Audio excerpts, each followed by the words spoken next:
Sanità ed emergenza profughi come conseguenza quanto accaduto a Lampedusa. Sono questi gli argomenti trattati dal governatore della regione Veneto a Padova a margine dell'inaugurazione dei nuovi reparti per il servizio psichiatrico del Dipartimento Interaziendale di Salute Mentale.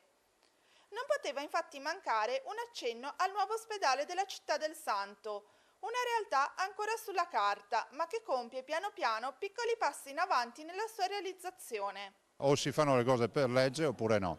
Diciamo invece che siamo pronti per dichiarare nel giro di qualche mese la pubblica utilità, che rappresenta la pietra miliare per realizzare l'ospedale. E sarà un grande centro di eccellenza, con la liberalizzazione della mobilità sanitaria ogni cittadino può andare a curarsi dove vuole, quindi il Veneto rischierebbe di pagare il conto in altri stati per le cure dei propri cittadini, ma anche viceversa, quindi sarà un ospedale per i veneti ma anche attrattivo per tutti gli stranieri. E quello di Padova sarà un nuovo ospedale che riserva particolare attenzione alle patologie che colpiscono i più piccoli, rafforzando così uno dei fiori all'occhiello della sanità regionale, quale l'oncoematologia pediatrica e la cardiochirurgia nei bambini. Vogliamo dedicare presso il nuovo policlinico una torre intera del policlinico, una sezione intera a quello che sarà il nuovo ospedale del bambino. Bambin Gesù, Burro Garofalo e ospedale del bambino di Padova.